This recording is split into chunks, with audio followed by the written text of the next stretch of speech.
बड़ी खबर का रुख करते हैं जयपुर से, जहां झालावाड़ जर्जर स्कूल भवन गिरने के मामले को लेकर नरेश मीणा और पूर्व मंत्री राजेंद्र गूढ़ा शहीद स्मारक पर धरना दे रहे हैं। सुनवाते हैं क्या कुछ है। श्रद्धांजलि 25 तारीख के इस दुर्घटना में आपने उन बच्चों को दी, वही कारण रहा कि वहां कई नेता वहां गए, उनकी मदद भी हुई।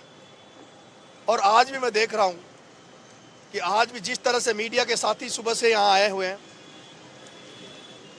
क्योंकि घटनाएं होती है, दुर्घटनाएं घट जाती है, लेकिन घटनाएं घटने के बाद कुछ समय बाद उन घटनाओं को भुला दिया जाता है। फिर से एक इंतजार किया जाता है कि फिर से कोई घटना घटे और फिर से चर्चा चले। 25 तारीख को जो ये घटना घटी है वो भ्रष्टाचार के कारण घटी है। जिस तरह से भ्रष्टाचार का बरगद का पेड़ की जड़ें हर सरकारी दफ्तर तक पहुंच चुकी है, हर राजनेता तक घर तक पहुंच चुकी है, उसका कारण रहा कि ये घटना घटी है। आज 40 दिन जेल में रहने के बाद मैं जब आज जयपुर में था तो मेरे पास 50 दिन इस घटना को होने के बाद उन बच्चों के परिजन मेरे पास आए। उन्होंने कहा साहब 50 दिन हो गए, हमें न्याय नहीं मिला जो अपेक्षा हम न्याय सरकार से करते थे। हम लोग जो माननीय वसुंधरा पूर्व मुख्यमंत्री थी झालावाड़ की, उनके क्षेत्र से होते हैं। हम लोग ओम बिरला जी जो स्पीकर हैं उनके एरिया से, जो हड़ौती से आते हैं।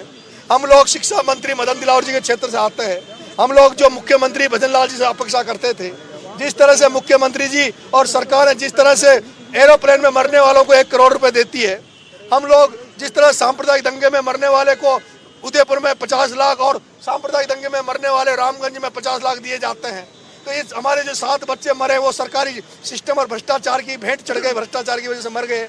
लेकिन अगर हमें न्याय मिला, न्याय दिया, सरकार ने कुछ दिया, तो हमें 5 लाख की एफडी और 5 लाख कुछ और ये बकरियां दी है।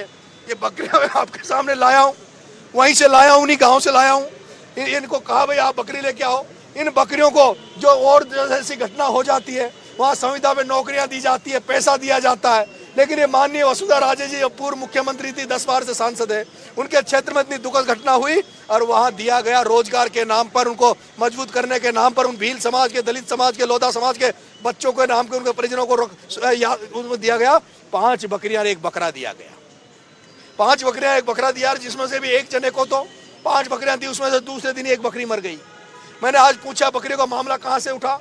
मैंने आज जब इनसे पूछा कि भाई आपके उनके बच्चों के माता क्यों नहीं आई, बच्चे क्यों नहीं आए, तो बच्चों का इन्होंने परिजनों ने कहा कि साहब हमें जो सरकार ने 5 बकरियां दी है, हमारे घर में खेती बाड़ी नहीं है, धंधा पानी नहीं है, हमारे तो कच्चे झोंपड़े हैं, हमें जो 5 बकरियां दी है, हमारी पत्नियां, हमारी जो महिलाएं हैं वो उन बकरियों को चरा रही है।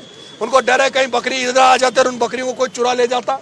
ये लोग ऐसी जगह है, ये वो लोग हैं ऐसी जगह है जो ये भी नहीं जानते थे कि सरकारी को इस तरह की घटना में कोई 1 रुपया भी मिलता है। लेकिन जब नरेश मीणा ने जाके वहाँ कहा कि इन बच्चों को, इन परिजनों को 1-1 करोड़ रुपए मिलना चाहिए, तो उसके बाद इनमें कुछ चेतना आई, जागृति आई। उसके बाद ये लोग आए, हम यहाँ पे धरने पे बैठे हैं। धरने पे इनको संवेदनाओं के लिए, इनको श्रद्धांजलि के लिए, इनके न्याय के लिए हम लोग बैठे हैं। मेरी मांग है सरकार से, इन बच्चों के परिजनों को 1-1 करोड़ रुपए दिए जाए। मेरी मांग है सरकार से इस पूरे मामले की न्यायिक जांच हो, ताकि न्यायिक जांच के कारण उस पूरे बेल्ट जो है 12 और झालावाड़ का जो बैकवर्ड बेल्ट है, उसके स्कूलों के हालात, वहाँ के चिकित्सा के हालात सरकार के सामने आ सके। इसलिए मेरी न्यायिक मांग है। मेरी मांग है सरकार से, जो भी दोषी है, वो मास्टर दोषी नहीं थे, उन निर्दोष मास्टरों को क्या दोष जो 2-3 साल पहले वहाँ लगे होंगे। स्कूल कोई 2-3 साल पहले थोड़ी बना है। स्कूल तो अभी बीजेपी की सरकार में भी मुझे नहीं लगता बना होगा। स्कूल तो पता नहीं कब बना है, कौन सी सरकार में बना है। लेकिन ये जो सरकारें आती है, बदल जाती है, चाहती है बदल जाती है, लेकिन ये जो सिस्टम है, भ्रष्ट सिस्टम है, ये नहीं बदलता। इसीलिए आज यहाँ बैठे हैं, उन बच्चों को न्याय दिलाने के लिए बैठा हूँ और उनको ये भ्रष्टाचार के खिलाफ लड़ाई लड़ रहा हूँ। आह्वान कर रहा हूँ आप मीडिया साथियों का, जिस तरह से आपने इस मुद्दे को उठाए रखा, जिस तरह से इस मुद्दे को बनाया, आपका अगर सहयोग रहा, इन बच्चों की संवेदनाएं, आपकी संवेदनाएं इनके साथ रही, श्रद्धांजलि सच्ची रही, मुझे विश्वास रहा आपकी वजह से। जब मैं आया तो यहाँ ताला लग रहा था। इस शहीद स्मारक पर सबके धरने प्रदर्शन होते हैं, लेकिन नरेश मीणा धरना प्रदर्शन देने आया तो यहाँ ताला लग रहा था।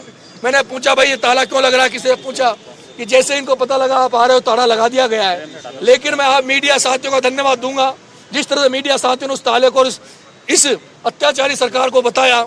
उसके बाद मैं 9 बजे बैठा और 3 बजे के लगभग वो ताला खोला है इन्होंने।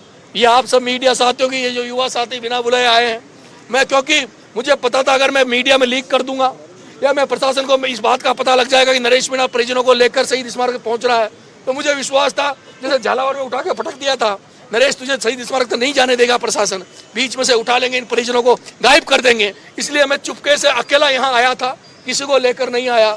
लेकिन जो आपने ये युवा साथी, छात्र साथी इस गर्मी में, इतनी भयंकर गर्मी में जो आए हैं, मैं राजस्थान की जनता जनार्दन से आह्वान करता हूँ कि भ्रष्टाचार की लड़ाई उसी तरह लड़नी पड़ेगी जैसे नेपाल में लड़ाई लड़ी गई।